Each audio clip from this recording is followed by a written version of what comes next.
Hello, greetings. Hello, top of the evening to you. Happy Sunday. As always, we sincerely hope that you are able to maintain your highest possible level of mental, spiritual, and physical health. And we encourage you to be optimistic. Better days are ahead. And just so glad that you decided to join us for this hour. Today, welcome. Thank you for coming. Thank you for being here with us. And we have an important topic today: why African liberation and not Black History Month. Before we get started, we always like to do our acknowledgements.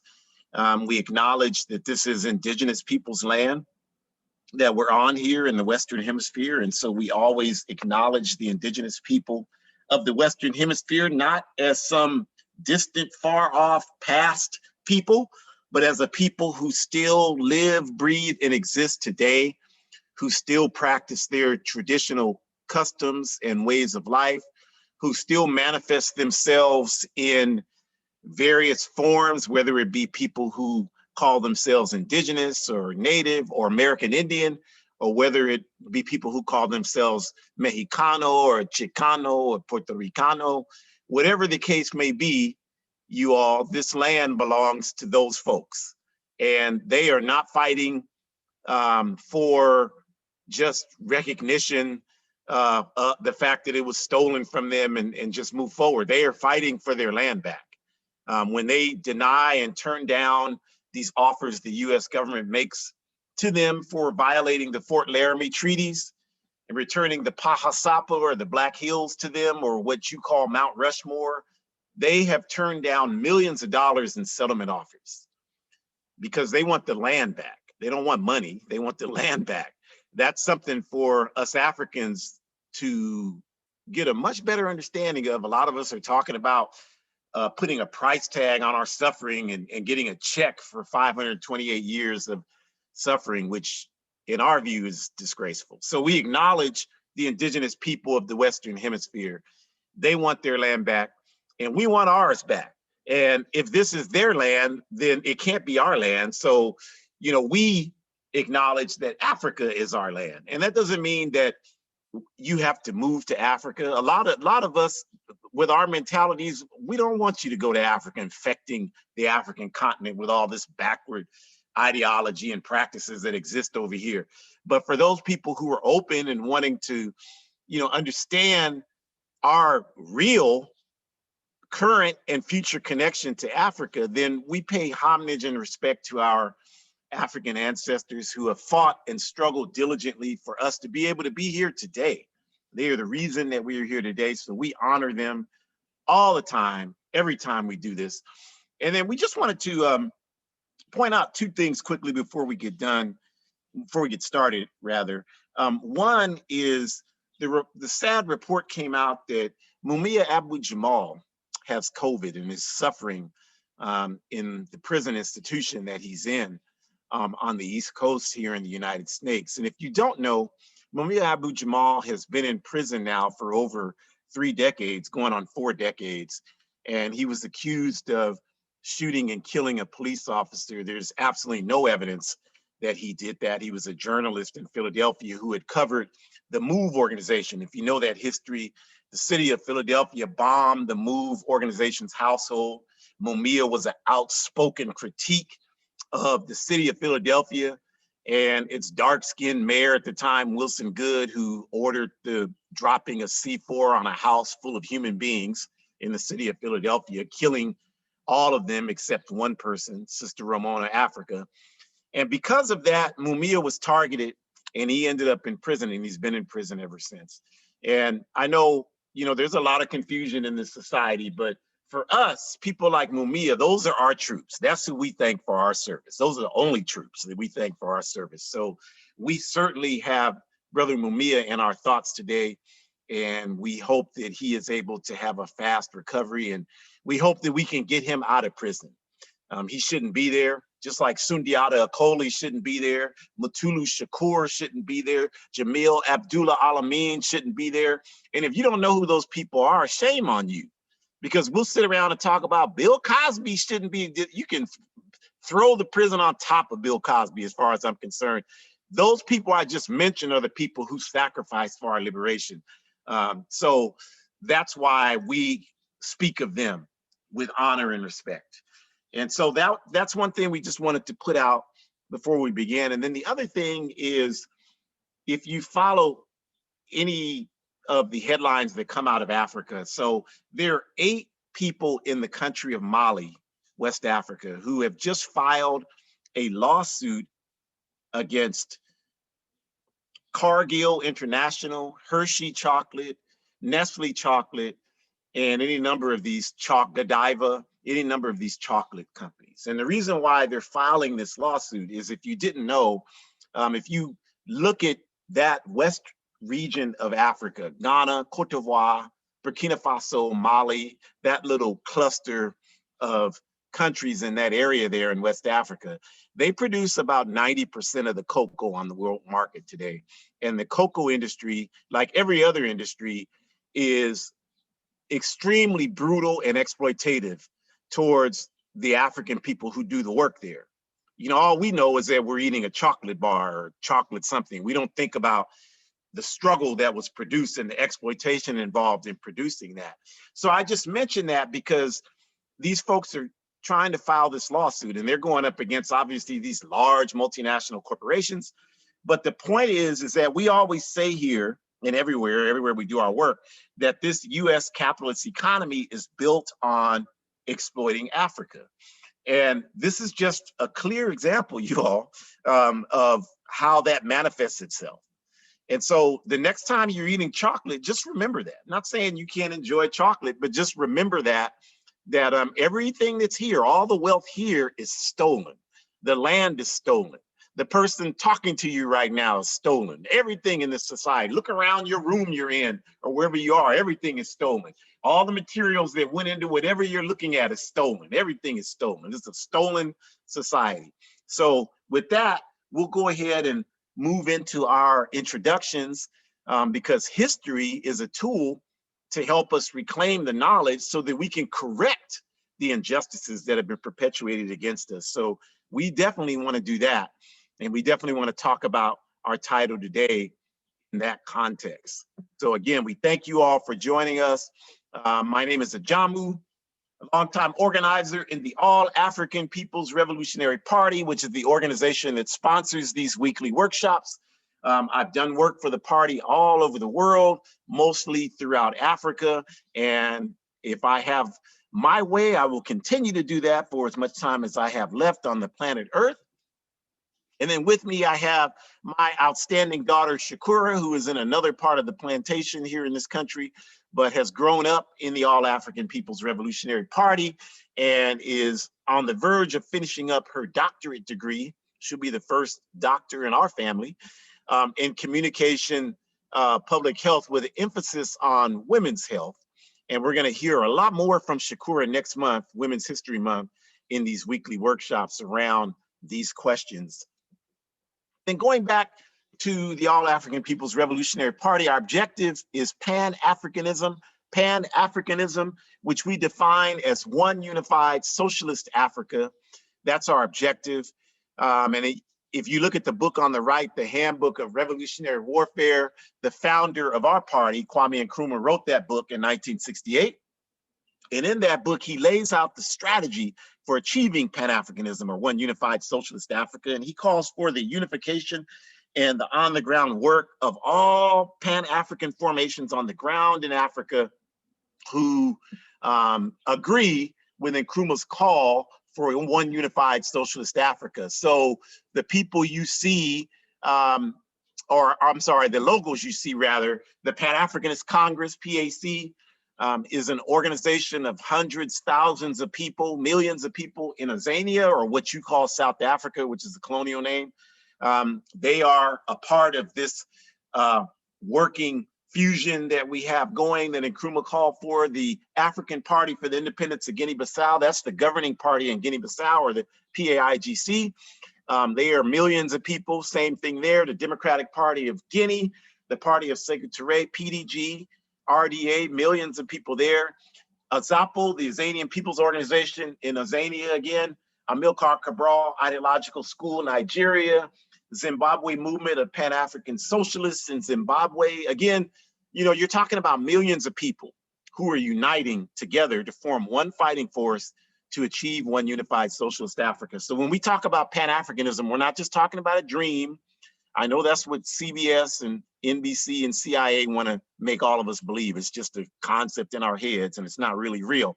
But we're here to tell you it's on the ground work. And as I told you, I've had the honor to participate in a lot of that work.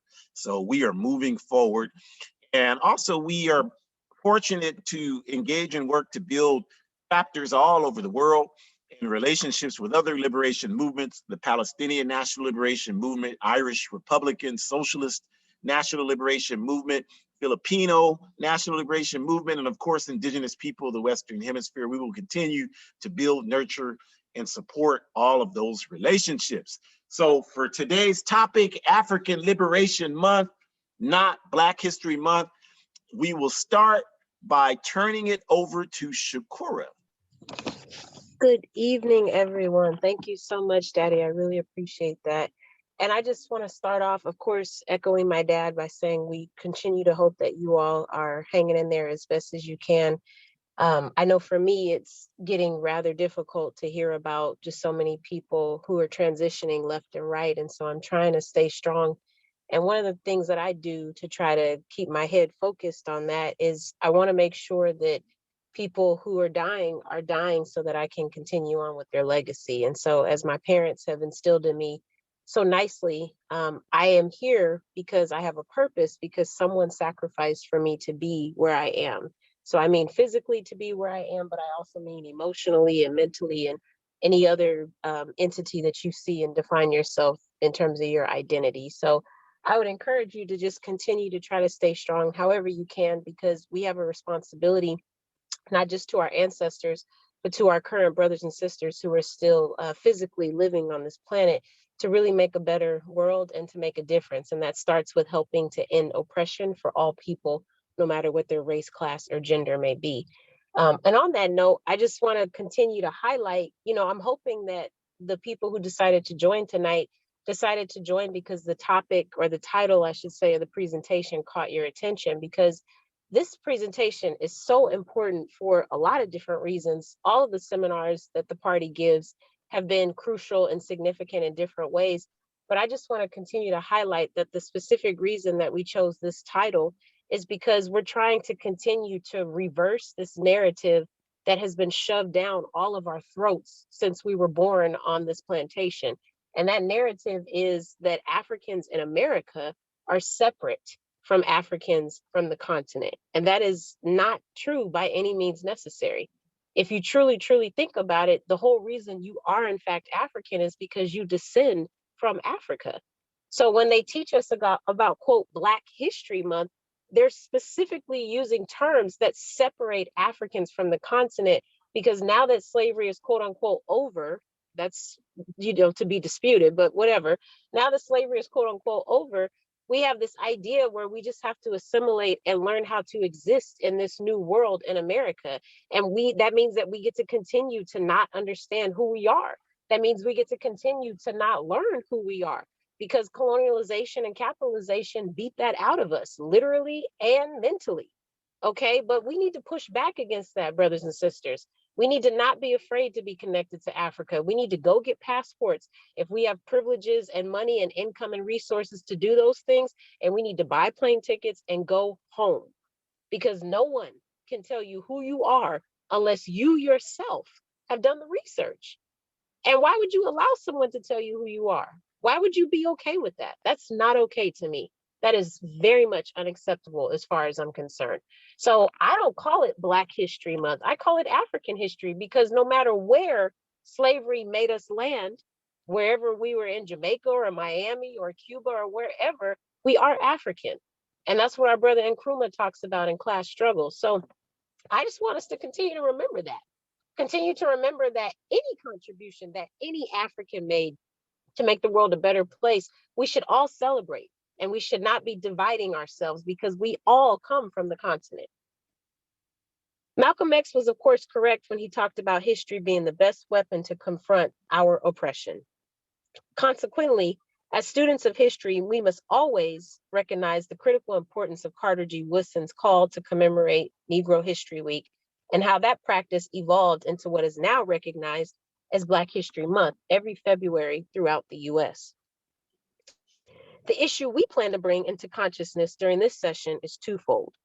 First, the practical purpose of history is for it to provide a mechanism for a people to understand what has happened to them so that they can understand what is happening to them, so that they can understand how to shape what will happen for them. That sentence is so important, I'm going to repeat it. The purpose of this presentation is twofold. First, the practical purpose of history is for us to provide a mechanism for people to understand what has happened to them so that they can understand what is happening to them, so that they can understand how to shape what will happen for them. As a result, history is a collective tool designed for collective advancement. It's never an individualistic design that just focuses on token advancement. In other words, if history is not serving as a vehicle to advance the masses of people forward and out of oppressive conditions, then it isn't serving much of a purpose. This is why students in school have absolutely no interest in studying US history. They don't know the specifics. They don't know the they don't know the contents, but they are intelligent entities, so they have to be able to figure out that the stories that are forced to digest about individualistic advancement, for example, George Washington as the founding father, etc., makes absolutely no logical sense. This is an example of the bourgeoisie method in which history is taught and managed within a capitalist society, where truth and justice are just 100% divorced from day-to-day material reality. Next slide, please. Our critical issue with what this so-called, quote, Black History Month, end quote, has become is that instead of our history serving as a liberatory tool, our history has been institutionalized, diminished, reduced, dismissed, marginalized, and trivialized into a collection of disconnected stories about the individualistic and token advancements of certain individuals who have advanced within the bourgeoisie capitalist system. Barack Obama, Kamala Harris, Ice Cube, the petty bourgeois, and the bourgeois. The message is clear. All of us have one mission: to pursue embracing the backward capitalist system and integrating within it. Survival, brothers and sisters. That has been shoved down our throats since the beginning of our conception on this soil. Any effort intentionally or accidentally to express our collective history, i.e. the work of the people like Kwame Nkrumah and the Convention People's Party, Sekou Touré and the Democratic Party of Guinea, Huey P. Newton, Bobby Seale and the Black Panther Party, Kwame Touré and the Student Nonviolent Coordinating Committee, Black Panthers, AAPRP, etc., is presented from a framework of, quote, they tried, they died, end quote. And just don't worry about that, what they've done beyond that. Just work on claiming your stake within the capitalist system. In fact, we would argue that every February 28th or 29th, the month-long message each year is, quote, what steps have you taken to integrate yourself further within the capitalist system, end quote. Thank you so much. Thank you, Shakura, for that wonderful foundation that you've laid out for us. And I think a lot of what Shakura was talking about, you all, is characterized within the framework of this question of class struggle among African people. So a lot of times, if you interact with any people, but I'm just using African people, for example, if you interact with us, a lot of people have a pretty good understanding of race consciousness. And what I mean by that is people can tell you, yeah, white supremacy is oppressing us, and that's a problem. But when we start to interject the question of class consciousness, then the conversation is much more difficult to have, because it's much easier for people to see African people as a monolith or all the same.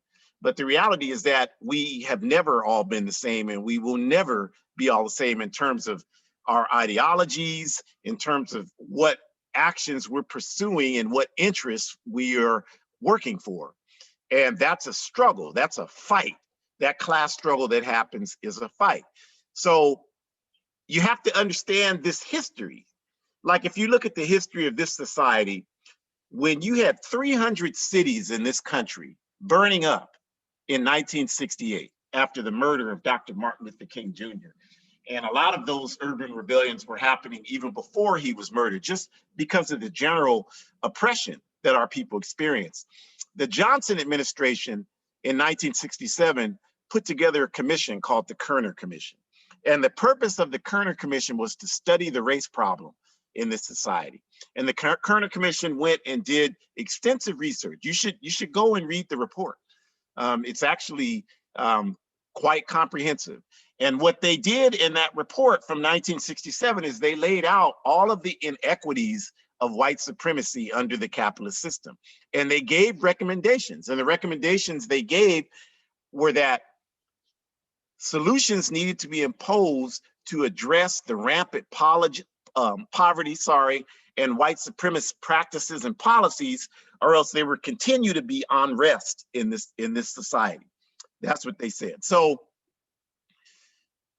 as a result of that, when the Nixon administration came into being in 1968, they created this group of ruling class bourgeoisie stakeholders. McGeorge Bundy, who was president of the Chevron Foundation, David Rockefeller, whose family still to this day owns controlling interests in Chase Manhattan Bank, a bank started from enslaving our ancestors, seed money, that's where they got started. Chevron Oil, which is a major exploiting oil company in Africa. And that's how they, they're one of the ruling class families, the Rockefeller family, and people from the Nixon administration. So this group got together and they came up with this concept of affirmative action. And the purpose of affirmative action, in their words, not ours, it's not the All African People's Revolutionary Party saying this. If you study the words of McGeorge Bundy, McGeorge Bundy, if you study his words, he talked about it was necessary, and Nixon talked about this too. Nixon talked about the need for Black capitalism. It was necessary to create a buffer class of African people who would serve the interests of directing the masses of African people towards loyalty to this system. And that was Nixon and Bundy's own words about the creation of an African petty bourgeoisie class. And we talked about this in depth. You can look at the video on YouTube when we had the session on the Black bourgeoisie. But the point just for this part of this discussion for today is that this is how you got the set aside contracts, minority contracts. This is how you got affirmative action in college admissions, affirmative action in government jobs. This is how you got all this.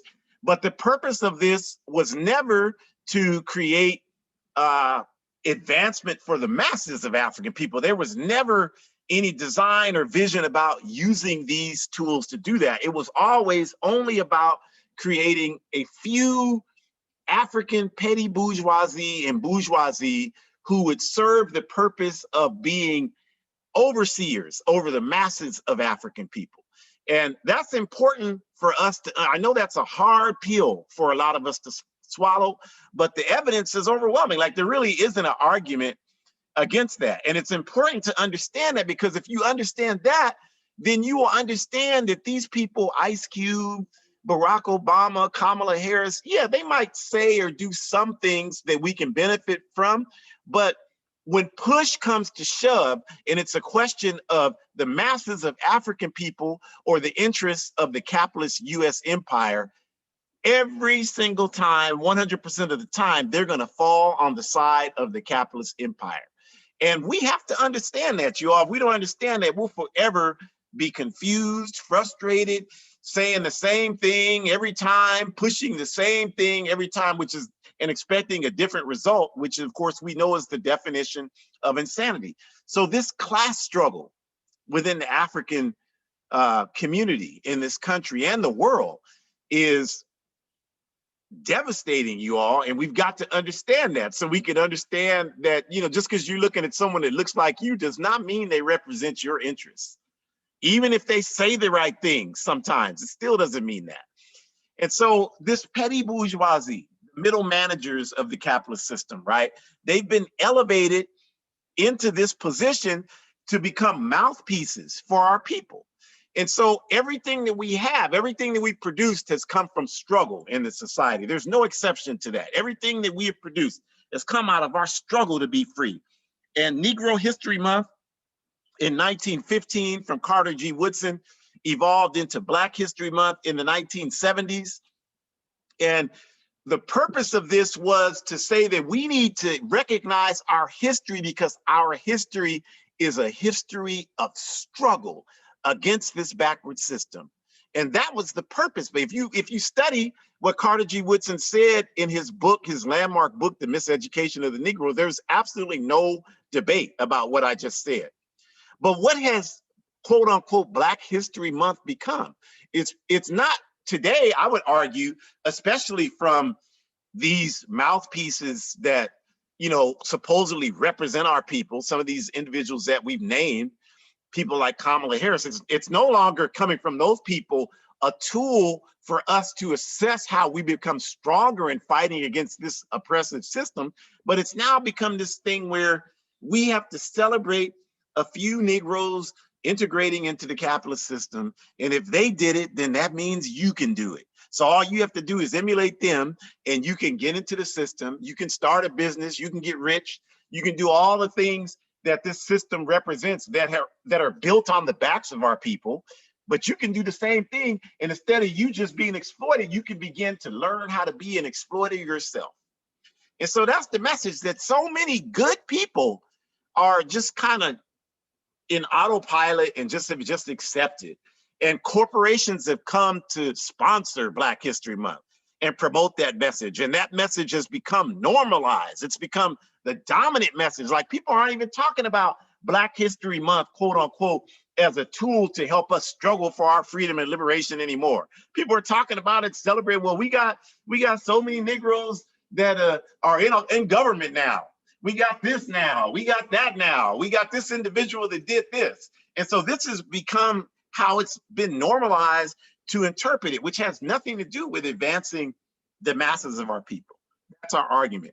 And meanwhile, you know, the true revolutionary voices that promoted the concept of us understanding and respecting our history so that it can be used, as Malcolm X told us, as the best method to reward our research, instead of it being that, and those voices who are genuinely speaking about our need to advance and organize for justice and forward liberation, those voices are completely marginalized. Like the voices you're hearing right here, right now, completely marginalized.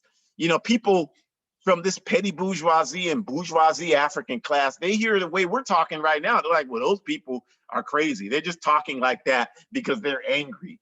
You don't need to listen to that. What you need to do is put your head down and just move forward in the grindstone. Just work hard, get an education. When the police stop you, just say, yes, sir, no, sir. Yes, ma'am, no, ma'am. Yes, people, no, people. And don't ever challenge anything. Just move forward in this system, get you a house, and just do that track. And don't listen to all those people. They're insane. That's the dominant, we would argue, perspective right now. So, you know, let's take a second to look at these pictures on the left, if you would, because this is what the result has been of what we're talking about. So now what's been normalized is the commodification of African struggle. So US capitalist corporations and capitalist corporations all over the world have figured out that they can get out in front of our legitimate liberation struggle, which has only one purpose, and that's to overthrow them. Because if you ever have listened to anything we have to say, you know that companies like Apple, which produce that red, black, and green watch you see in the upper left-hand corner there, Apple makes a large percentage of their profits brutally exploiting our people in the Congo for the cobalt, which makes, cell phones and the iPhone and the laptop, MacBook Pro, and those things work, right? Flat screen TVs. So, Apple is a thief. They steal African resources, exploit African human and material resources, give nothing back to the African masses that they're stealing from. But they have learned that instead of you being able to see that and see them for who they are, they can get out in front of it and they can produce this product. And they can convince you that, well, no, see, we care about you. We care about your history. And because of that, we want you to pay $29.99, whatever it costs, for this red, black, and green watch.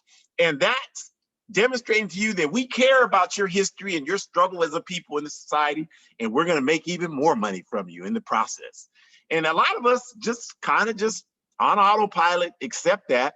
And we don't ever think about the fact that this is the same strategy they're using with Harriet Tubman on the $20 bill and Malcolm X on the postage stamp. Now, I can tell you, if you study Harriet Tubman, if you study Malcolm X, and stop watching these movies, but actually study what these people represented, then you would know that neither one of them would want to be honored by this government for anything. Malcolm X didn't want to be on no US postage stamp. Malcolm X wanted to destroy the US empire. Harriet Tubman didn't want to be on. Harriet Tubman was an advisor in the Civil War. Most of us don't know this.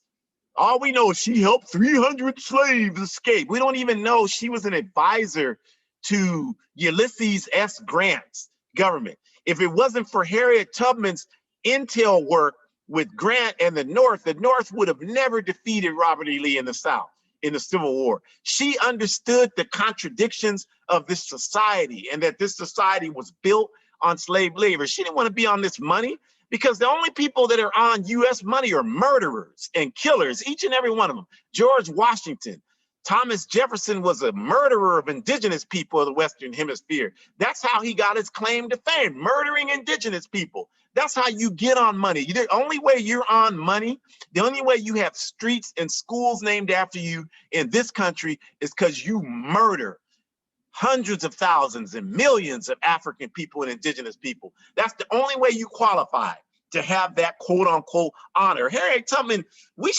it shows you how insane we are that we think it's some sort of advancement and progress for her to be on the money with those crooks and criminals. George Washington owned African people as property. And some of y'all, he was our founding father. He might have been your father, but not the way you're thinking about, because all he did was go around and exploit African women and have children everywhere. So Harriet Tubman wouldn't have wanted to be on that stinking money.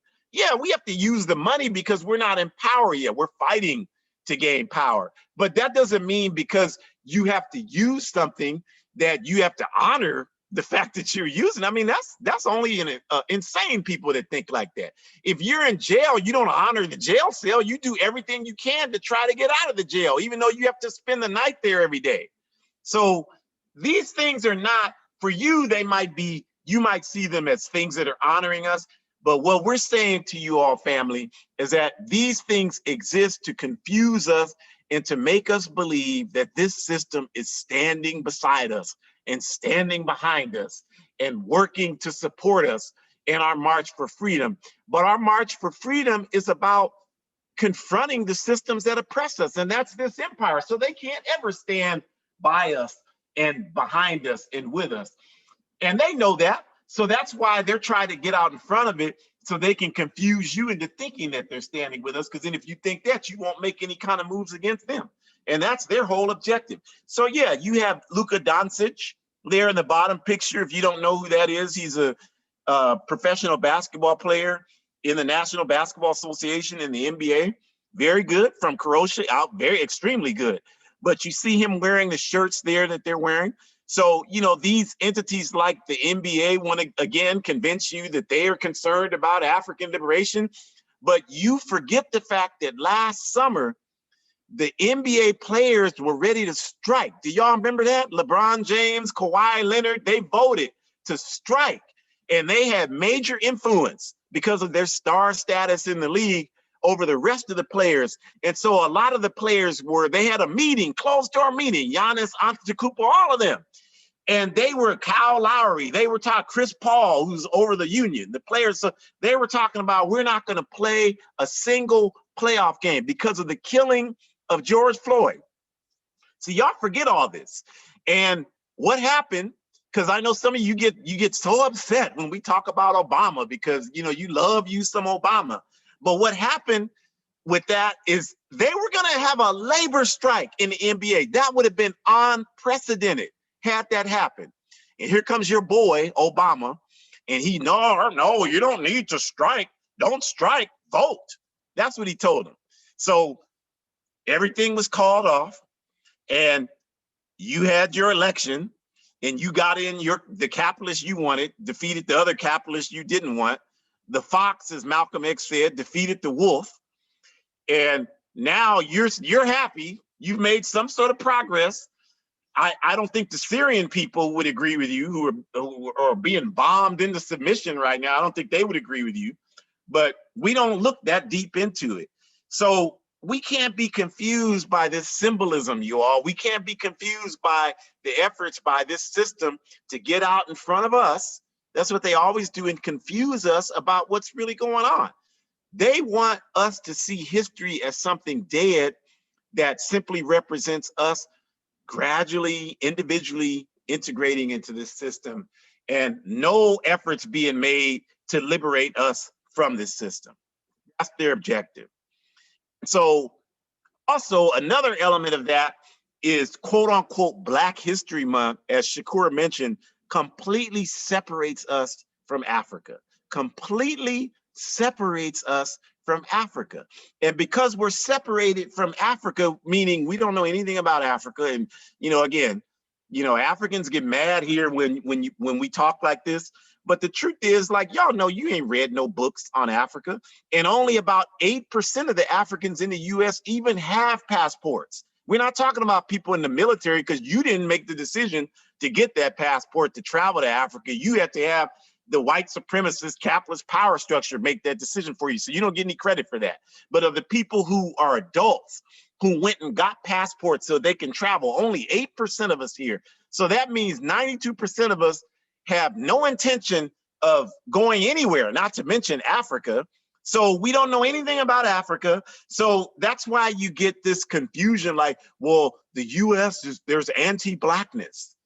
The only anti-Blackness that exists in this society is because this society was built and is maintained on exploiting Africa. And because it needs African cheap mineral resources and labor to survive, like Apple, like Samsung, like Shell Oil, like Chevron, like De Beers Diamonds, like Hershey, Nestle, quote unquote, Firestone, Goodyear.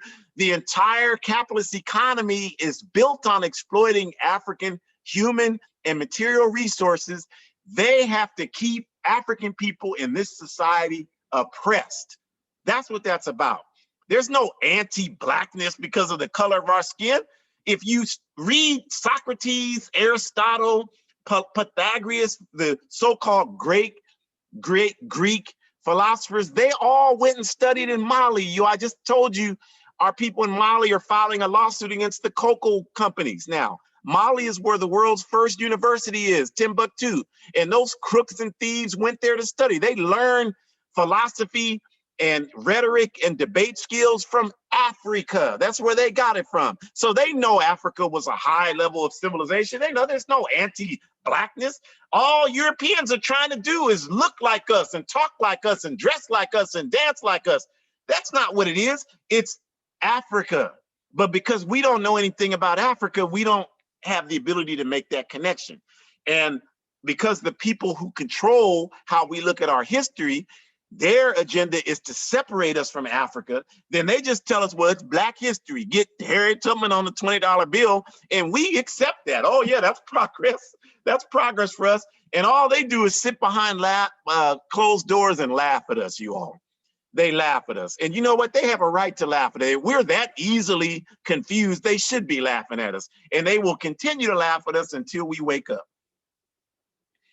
So, you know, we have to create culture where we can push back on all this nonsense. We should be offended that they use our soldiers for justice to represent their system, a system that this system didn't, they hated Malcolm X. The US government killed Malcolm X. How the hell are they gonna have him on a US government postal stamp?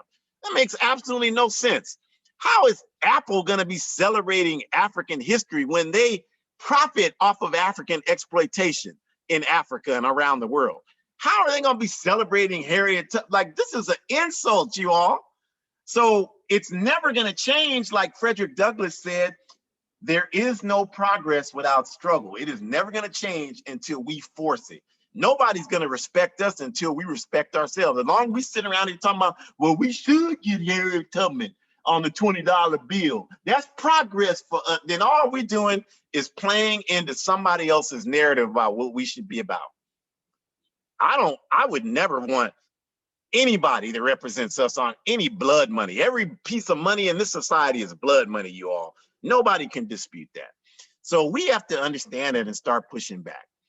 So this question of how do we do this has to do with how do we facilitate a change in consciousness among our people? Like, how do we do that? Again, like we're arguing here, you all, that we have to push back against this petty bourgeoisie analysis. And I know a lot of you listening to this are vehemently opposed to what I just said because you're a part of the petty bourgeoisie class. And some of you, you know, this is, I'm not antagonistic towards you because I know how the system works. And how the system works is we go to college. They opened up the opportunity for us to go to college to create a petty, to enlarge. We always had a petty bourgeoisie, but it was very small, just like it's still small in Africa today and in other countries where Africans are today. And this country used to be small also. But what I described for you at the beginning, where they created affirmative action, the whole point of that was to increase the petty bourgeoisie. And so those of us who came up in the 70s, 80s, and 90s, etc., we have had the opportunity to go to college. And I did that. I went to college. I got a bachelor's degree and a master's degree. Shakura is about to get her PhD. So we understand education. We don't need you to tell us how important education is. We understand it better than you do. But what we're saying is that our objective, the reason why our people fought for us to get education is so we could use knowledge to liberate our people. So yes, we are challenging you if you interpret it the way the capitalist system intended for you to interpret it, that your job is to get in a position and create and perpetuate some kind of tokenism where, you know, we get one person in a position of leadership and we act like that's some sort of progress when it means nothing for the masses of our people. And the people who get in there are only committed to us to the extent that it doesn't challenge the status quo of this system. The minute it does that, they have to side with the system every single time. That's not progress, you all. So we have to say no to this petty bourgeoisie narrative, and we have to say yes to education being a tool to create a revolutionary African intelligentsia, people with knowledge and skills who use those skills to advance the collective environment of African people on a collective level, on a mass level. And the only way that that can happen is that struggle is about moving us against this empire, not integrating us into it. And so if you have education, great. But if you're sitting around waiting for somebody to tell you what to do, not great. The whole purpose of you getting the education is so that you could think and make decisions. Not that you're a leader of the people, but you should be able to spark something. You should be able to get something started where you can help people become leaders. That's the whole point of you getting an education. And if you're not using your education for that, if all you're using it for is to advance yourself individually, then you're working in the interests of our enemies against our people. That's just irrefutable. So we have to reclaim history from the dead pile that these people have put it in and make it what it's supposed to be, a weapon for our empowerment and our collective forward progress. What is the point of studying the Black Panther Party? You know, I saw one of these NBA games and they had a picture. It was really weird. I was watching, I think it was the Lakers playing the Clippers. I was watching the game and I saw on the digital board, they had a picture of Huey P. Newton. And I'm like, what the hell? Like Huey P. Newton at an NBA game. Okay. And I know some of you like, well, that's great because people who don't know who Huey P. Newton is, they got to see his picture. Well, if symbolic progress is enough for you, yeah, that's outstanding. But for those of us who want to take a scientific approach to our oppression and solve it, then we know that just people seeing a picture of Huey P. Newton when they don't have the capacity and or desire to study his work, understand the great contributions that he made, certainly interpret the errors and complete devastating problems that a lot of what he did created, and don't have the ability to assess that in an objective way so that we can take the good that he gave us and learn to leave alone the bad so that we can move forward. We know that just seeing a picture of him doesn't provide us with that. The only way we get all of that is we have to be involved in our own struggle. We can't be sitting here expecting our enemies to show us a picture and then we're going to get it that way. So that's why we say that the way we do. We have to learn how to get control of our history back. Because what is, again, the purpose of the Black Panther Party if we don't study them and do what I just said so that we can move forward for that? What's the point of knowing about them? There isn't any point. It's just dead history. It's in the dead pile if we don't do any of that. And because we have the situation we have today where history is being dominated by petty bourgeoisie thought, that's why some of you got pictures of Malcolm X in your house and on your desk at work.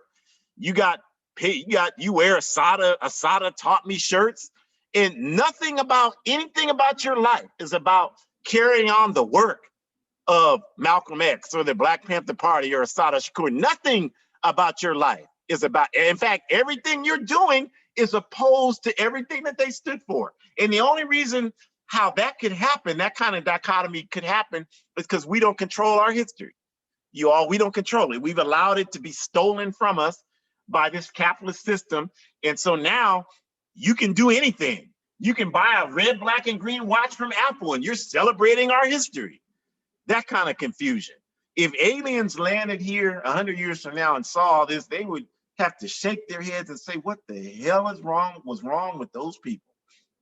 So we got to wake up, you all. We got to wake up and understand this confusion. So just want to say that, again, we're not saying, because some of us only hear what we want to hear. And like I said, revolutionary voices are systemically marginalized in this society. And so as a result of that, the training that everybody has is the capitalist system. It's like the sun. There's no alternative. There's nothing else except it. And that's how people view it. Even if you don't think about it, that's how you view it, is that there's no alternative to capitalism. Capitalism has always been here. I'll give you an example. This is how people think. So people say things like, well, you can't eliminate police. Like, if you look at that statement in a historical sense, there's very few things that can be said that are more insane than that statement, because human beings have existed for millions of years, and human society, where societies have been organizing on some sort of collective level, have existed for a minimum of 200,000 years. Police departments, which evolved out of the slave system in the southern US, have only been around for 150 years. So you really have to explain to me how the hell we are in this place today where people actually believe there's no way we can exist without police departments. You have to be out of your mind, or at least you certainly don't know history. So that's the same type of backward logic that exists with the capitalist system. It's all there is, and we don't investigate it, so we think that that's all there ever has been, and consequently that's all there ever will be. So there's nothing we can do except exist and listen to voices who advance advancement within the capitalist system. So anybody like us that comes and says something that clearly conflicts with that, your training is to think that we're insane. And we understand it and we're not offended because we know we're not insane. You know, my mother used to say to me all the time when I was a child, the crazy people are the people who act like they got it all together. And the people who are the people that you want to put your most faith in are the people who know they're on the verge of insanity. And I understand that better, much better now than I did back when she said it to me when I was a child, because I know that what she was saying to me is that when I walk by a houseless person, if I step over them and keep going, every time I do something like that, when I walk by any type of abuse, when I see poverty, when I see disrespect, when I walk by the police pulling over people and harassing them, and I don't have the ability to do anything to stop that, I lose part of my humanity. I lose part of my sanity. You don't necessarily have to be aware of that, but there's no question about that. Even mental health professionals will tell you this. You lose a part of your humanity, you all a part of your sanity. So the important thing is to understand that in this system, you're on the verge of insanity every day. And a big part of that insanity is us walking around here acting like capitalism is the end all be all and there'll never be anything better. There have been constant changes in dominant economic existences over the last several thousands of years. And there is nothing happening that leads us to believe that that will somehow magically cease to exist. Capitalism is on its last legs. So we just have to understand that. And the way we understand that, again, is we have to be engaged in organizations that are involved in struggling around political education. So we're going to tell you that you should join an organization. We're going to always tell you that. We know that we say it all the time, and you're like, why do they say that all the time? I get sick of hearing them say that. But you don't say that when McDonald's says, you don't say that about that because you're so accustomed to being propagandized by McDonald's, you just think that's a part of life. But because, again, we've been conditioned that when revolutionaries speak, put your defense up, be on guard against that. Those people are insane. The minute we say something, you immediately are trained to react against it. So you don't want to hear us say, join an organization. You don't want to hear that because that's holding you accountable. And you don't want to be accountable. Most of us don't want to be accountable. All we want to do is just get on the internet, say whatever kind of insane things we want, not be accountable to any of our people suffering. We don't want that. And when we say join an organization, you can't just do that. Now you're responsible to something. And most of us, we just don't have we're just not mature enough to do that. But we got to figure out how to gain that maturity. And we can't just continue to see the world through our trauma. If you need, there's a lot of trauma. I know that because I've been the survivor of a ton of trauma in my life. But I also, because of that, know that I cannot let my trauma define my existence in this world. And it certainly can't color my lens for how I contribute to this struggle for justice and liberation. So we're not going to excuse us, but we're not going to let you use your trauma to color how we should struggle for justice. If you need help dealing with your trauma, then you should get that. And we should organize community defense networks to help you have the resources to do that. But that's not the methodology in which we move forward. We have to have a healthy and objective perspective that's based in clear history, that this system was built on our backs and we're going to be oppressed until we organize and overthrow this system. So we just want to say, join an organization. You can join the All African People's Revolutionary Party if you're African. We would love to have you. We would love to talk to you about this. Don't get scared because you don't know, y'all know, listening to this, you don't know anything about Africa. You don't have anything about collective people. You certainly don't know what revolution is. So there's no reason for you to be afraid because you don't even understand what we're talking about when we say All African People's Revolutionary Party. You just know, all you know is the capitalist system has programmed you to react against those words. That's it. Even though you haven't read no books on revolution, no books on Africa, no books on collective people organizing, nothing. So that should tell you that somebody's planted something in there. Like, you worried about a chip being planted in you. They already done planted the chip with 12 years of misinformation and education in the backward so-called education system that exists in this society. They don't need to put no chip inside you. That's just the finishing touches on it. So don't be afraid of that. You know, come and let us explain to you about our work and what we're doing. And if you don't want to join up with us, no problem. We will just tell you join some organization working for justice. And so you can go to aaprp-intl.org, aaprp-intl.org on your screen there, and you can get more information. And a lot of you are doing that, and that's great. Let's please keep that up.